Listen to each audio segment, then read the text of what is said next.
Hi everybody, I'd like to welcome you to the latest in our series of ILC ClaimsTech 2021 leadership interviews, and I'm absolutely thrilled to have with me today Andrew Morrish, who is, as you all know, the UK Claims Director at Aviva. I think Andrew's done that remarkable thing where he's virtually worked all his career through CGU and a number of the iterations at Aviva, and you know that someone has to be good at their job when they work their way from I'm not going to say the bottom, Andrew, but certainly starts a career somewhere and works their way right to the top. So we're really glad to have you with us, and actually also with Aviva being one of the companies that are very visibly committed to InsurTech through their Aviva Ventures funding mechanism. And we'll maybe try and touch on that later on. But great to have you with you, Andrew. Thank you for joining me. Thanks, Stuart. Good to be here. Good to see you, even though, like everybody, we're all at a distance. Brilliant. So let's get into it straight away, and we'll usually start with the COVID question and what your experiences have been of working in a pandemic with all its disruption, and maybe touch on how well your use of technology through the pandemic has informed what you might do in the future. Wow. There's such a lot to that, isn't there? From how we've worked and how we've logistically coped with getting so many people working from home in such a short period of time to how customers have reacted to different technologies. So let me start with the first of those. Like everybody, look, I think the industry response in terms of operational reaction to COVID and the speed of doing something different after the first lockdown happened was remarkable. I think we're always the first to criticize our own IT teams, or at least most people I speak to at similar roles in the industry are always want to do that.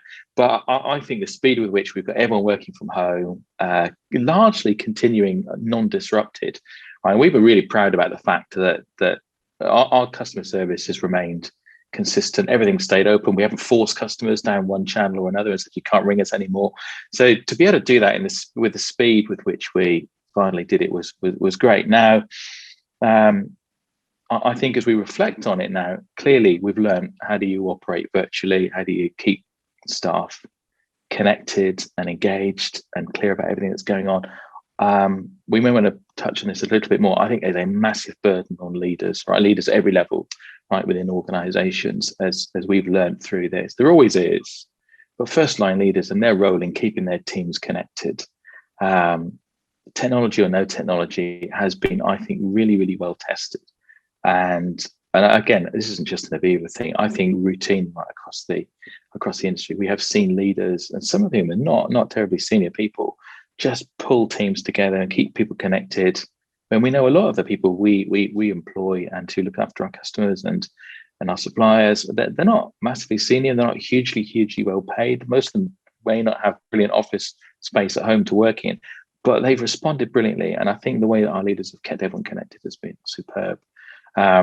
We learned a bit, if I'm honest, because we were already testing smart working and the future of how people might split their time between home and office, or wherever, and office, frankly, before lockdown happened. And that probably meant that we've got some stuff to start with that we've built upon, and will mean that we'll never go back to looking the same again.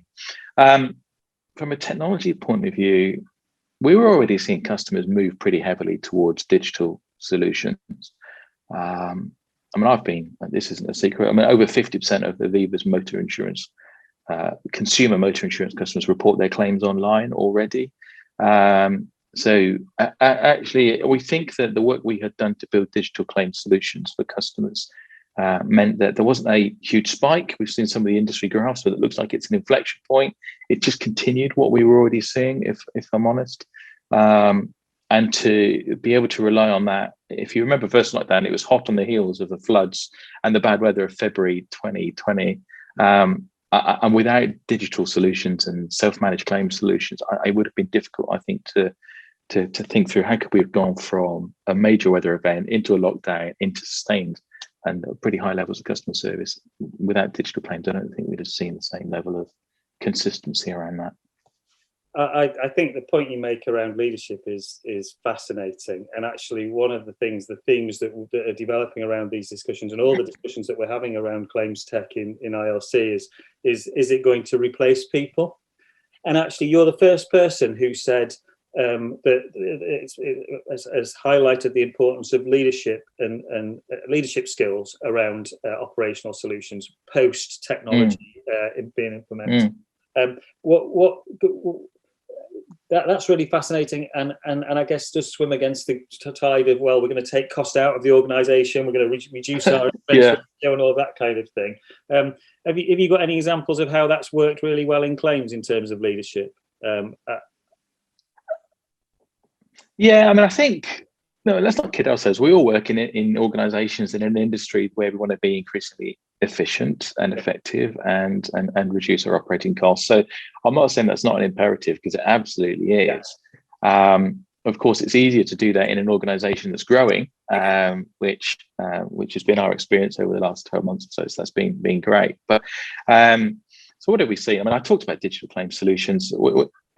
If you picture, I think what's going to happen over time is work that's not terribly complicated for a customer to be able to look after themselves will be digitized, right? We'll see more and more automation. But the real breakthrough is analytics, right? The real breakthrough is analytics and who's able to make a decision about something.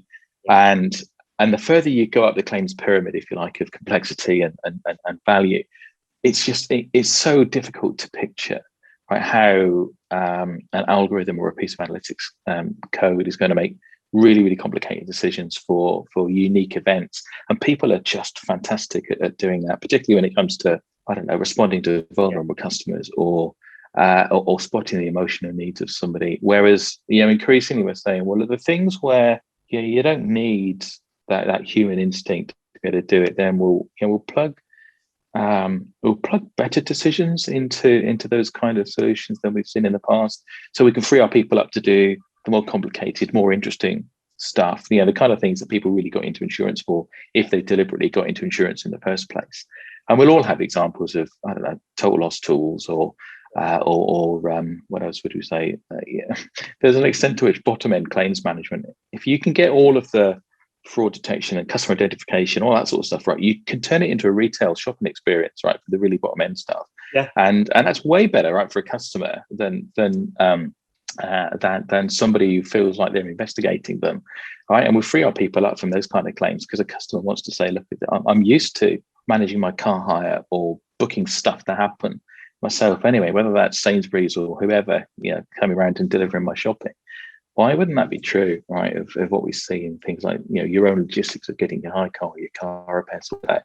So we take that out, and we've seen great progress with those sorts of things, freeing up our people to do the things where, people need to add their skills, their emotion, their capabilities to it. Yeah, brilliant. Again, we kind of answered this, but we talked about great people always being at the heart of great claims solutions, even post kind of this technology revolution that we're undergoing. But maybe having different skill sets. What kind of skill sets do you think people will be looking for from the career claims people in the future? It's a really interesting question. I think, is it difficult to plot a future claims career compared to a historical one? Well, actually, I don't know what. I don't know that the core skills are going to be massively different. There are some that will be. Right. So, do we want claims people who can do digital development, real time in the work, spotting something that doesn't work for a customer, and then working with a small group of colleagues to say, I'm just going to change that customer journey online, here and now, and not go through some quarterly release cycle or monthly release cycle, but I'm going to change that journey because I know it doesn't work. So I think skills in, and I don't mean heavy duty coding, but just understanding great customer journeys and being able to work with, a small cohort of an agile team, who can make customer journey change happen or small digital changes happen. The nature of how we make change happen in the future, I think, will be a thing that will be different, and will be skills that we'll be looking for in people that maybe we haven't had in quite the same way in the past. But you're still left with, I think, brilliant technical understanding, empathy, and fantastic customer response. Working fabulously with suppliers. So whether that's procurement or ongoing supply chain management.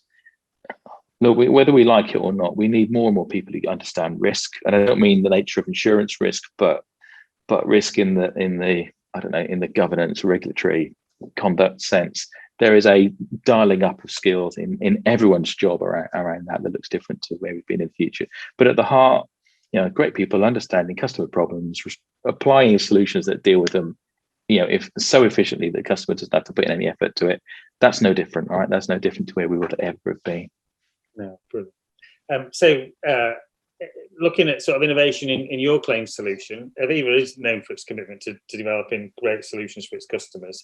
What initiatives, and you've been around for a while, so in your time, what initiatives are you most proud of that have changed customers' outcomes or claims outcomes?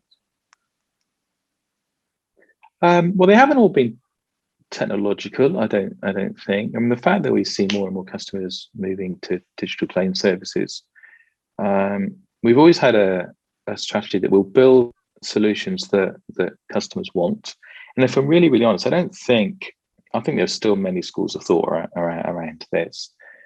We don't really know whether customers are saying, if you don't have a digital claim service, I'm not going to place my insurance with you. In fact, no one is doing that really yet. That might come. But it's been a bit of an iPod experience for us, which is no one knew they wanted digital claim services until they used them once. Yeah. And then they realized this is so much better for this type of claim or this type of experience. So I'm quite proud of the fact that we've learned that, but not just that, but I think we've delivered and developed some of our digital solutions with some of our supplier partners. So we haven't built everything ourselves. We've worked with people who are non-obvious IT partners, often, and really, really non-obvious in some instances. That just meant that we've unlocked some things that we hadn't seen before. I still think, if I'm absolutely honest, the things I'm most proud about still are how well we respond to major events, whether they're weather events or high-profile disasters, and horrible, and nobody ever wants to get involved with them. But if the insurance industry doesn't rock up and do its best when something like that happens, then we let ourselves, our customers, and frankly, I think the UK public down. And so I still point to us responding brilliantly when it's most demanded of us to be able to do that. And we always go back to, do we understand our purpose? Do we understand how well we deliver to it? And have we got great solutions then that mean that we deliver that reliably and repeatedly? So I still think the big deals are always when the big events happen and we're put to test. And they're so underestimated, aren't they? Unless you worked in the heat of battling claims, that idea of your volumes of work to do goes up tenfold, and your imagine that. I mean, it's a simple problem, but I think people don't often grasp outside of claims how much of a challenge it is. And how much it relies on the great people. And again, interestingly, it does often come back to that, doesn't it? That you need your people to step up. Well, particularly, knowing the difference, Stuart, as well, I think, between knowing what you really want to do face to face, what you can do from a distance with great people, and what you can just do technologically without people is important. And if you imagine the power of having, I don't know, for us, the Aviva brand turn up in a flood in Doncaster or wherever it might be, and for us to be able to work with the local community and say, well, we'll set up our customer response in your community centre if that works for you, or we'll put it where we'd normally put it, but we'd rather be where the people are. That is so much more powerful, I think, than being able to just have an argument and say, well, look, we didn't really give you the level of cover that we wanted, or that you wished that we had when it came to understanding flood risk, for example. It just brings it all alive, and I think it shows the industry at its best. Yeah, it's really interesting. There's a theme developing here, isn't it, which is technology is an enabler, but actually it doesn't solve the fundamental problems. And if you haven't got that sense of purpose and the people to execute on that sense of purpose and value, then I think so. Yeah, that's really interesting. Outside of the claims world and the insurance world, who do you think we can learn from? Who's doing stuff that you think, well, that looks fantastic, we've got to be able to take some value from that, be able to improve our customer outcomes and claims outcomes through using that kind of approach? I tell you, it's really interesting, isn't it? Because I think there would have been a point where I might have said an organization like Tesla that And whether you'd argue that Tesla is doing what it's doing for ecological reasons or because it's just seeing where the world is going, Yeah. I don't know. I'm not going to offer a firm view about that. But whilst in the past I might have said Tesla, I think what's really interesting is the way that incumbents are responding to the startup that is Tesla, that if nothing else changed would fundamentally disrupt their business. And I don't have, I don't, these are not businesses I admire particularly, but I'm impressed with people like Ford and VW and pretty much most of the incumbents. There are some who are not going there, who are now producing arguably better electric cars with better technology than Tesla are. So you've got this thing that happens, I think, that we can learn from, which is startup happens, may get some scale, challenge to the incumbents. Can the incumbents really then adopt the technology or the thinking and be prepared to say everything I ever believed is now wrong, and I'm now going to ditch internal combustion engines or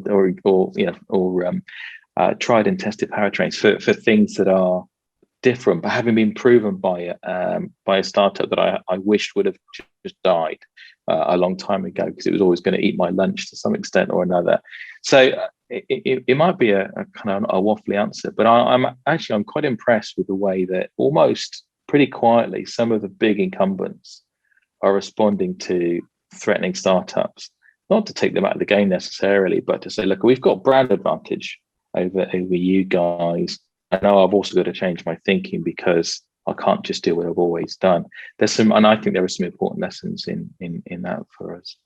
Yeah, no, that's a really interesting approach to the situation. And actually, the insurtechs themselves quite often are looking to be bought by the big insurers anyway. So they get the scale, but so it's really interesting to see how that kind of political dynamic exists. But you can see and you mentioned it earlier as well with the you're willing to work with smaller insurtechs or ClaimsTechs. 10 years ago, 15 years ago, we would never have done that in the industry because we would wanted to protect the technology and we would wanted to develop it ourselves, and it wouldn't have been any. That kind of working together and kind of seeing a more collegiate way forward to mutual profitability is really interesting. And it's interesting you mentioned that twice now. That's really good. The telematics thing is what's your view on that? Do you think how do you think that's going to play out? Do you think motor manufacturers in motor are going to, and again telematics plays a part in home as well now, doesn't it? It's integral to all solutions, but do you see distribution of insurance changing because of the influence of telematics and the people who own the data? You make I think you do hit on the key point, I think, around telematics, which is there's been a great solution for people who want usage-based insurance. I don't know that it is the panacea yet for understanding risk terribly much better than maybe traditionally we have, but it will improve and it will develop. The challenge is the data, right? Who owns it? Who's got access to it? Who can really combine data with pricing, with risk management. And so even if, I don't know, say the vehicle manufacturers do own the onboard data, without either understanding of capital or understanding of underwriting and pricing, it's really hard to say, well, that naturally means that you're going to be a better insurance carrier without a partner who really gets that stuff at the same time and gets claims management at the tail end of it. So, and the insurers might say, well, we get, the pricing and claims component, all of this, but we'd love your data. So here's the challenge, I think, which is, well, who's got all of the components and can really then unlock the thing? And we haven't seen, post purchase telematics devices really get to scale yet. We see them on mobile phones, we see them on plug-in boxes in cars. None of them have yet reached scale where we can say with certainty, well, whose data is this, and have I got enough of it to be able to make a massive difference? It'll happen, I'm convinced. Who owns the data and who gives permission for it to be used, and who is not going to be too scared to hold it and believe they're never going to have it stolen or in any way corrupted, I think becomes a challenge. That's not just a telematics problem. The concerns around cyber and data security will plague us for a long time, I think. Yeah. And lastly, we've talked about this a number of times, but we've seen some quite radical brands coming out in the market. We've love Dead Happy, who have emerged in recent months and are doing incredibly well with their claims proposition being built around death wishes, which is kind of quite shocking, but quite, it does grab attention. There's no two ways about it. Yeah. Do you see in the motor and home space there being an opportunity for someone to come out with something as radical as that in a similar vein, or do you think we'll always be a bit more conservative in motor and home? I don't know. Conservatives the right answer. I think there are two challenges. I think home insurance is really complicated and shouldn't be. Right. So there's a massive opportunity for someone to say, I can make this just way, way, way simpler. But the UK market, both for home and motor insurance, are massively competitive. And therefore, I mean, I think the real cut through might come from someone saying, well, I can just take an entirely different place on all of this. And I might, whether that comes down to micro insurance services and not insuring everything, because the answer to the home insurance is just too complicated. Largely it's because it's an amalgam of as much as you can possibly chuck into the product that you think is still going to make it competitive. And most of the startup experience around this has been a mixture of, I don't know, writing a smaller component of insurance or a subset of it, versus writing the whole thing. So I wonder whether the breakthrough is going to be, I mean, I don't know that's going to come from something like Dead Happy, because it's hard to picture how that might work in a home and motor space. But you've always got choices. You could really skinny the product down and say, well, I'm going to give you some, I'm just going to cash out. It's almost like a hospital cash plan to say, well, irrespective of what happens, I'm just going to give you a flat sum and you can get on with it and sort your own life out. Or if you look at, I mean, I think we have this debate every so often, I think, in the UK motor insurance industry, which is, do we still repair cars? Right? Because we are so locked into repairing cars, and the industry is so integrated to do that. If you look at the experience in the States, where they can't steer with the same degree of confidence or legality as we can in the UK. And therefore their experience is just saying, well, I can use a piece of software to understand the damage to your car, and I could pay for it without looking at it. And I don't need to repair it, and it's over to you to do that. And now that is a customer journey that is not a million miles away in anyone's imagination. Now, our challenge in the UK is customers don't want it. They want us to repair their cars. And every time we ask them to say, look, would you want the cash? Because we can do that. We've got questions about downstream underwriting, but do you want the cash? And we'll leave you to look after your own solution. The answer typically is, no, thanks very much. I want you to manage the car repair experience and industry for me.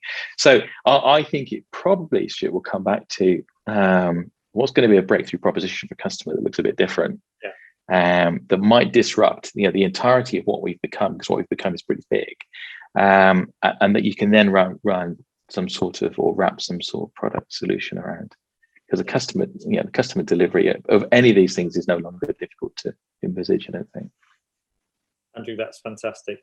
That's been a really great 25 minutes, Andrew. Such amazing insight. Really great to hear what you're getting on with at Aviva, how you've faced the challenge of COVID, responded positively to the challenge of COVID, and also your very insightful views on how the market's going. Thank you so much for your time. Thanks, Stuart. Good to see you.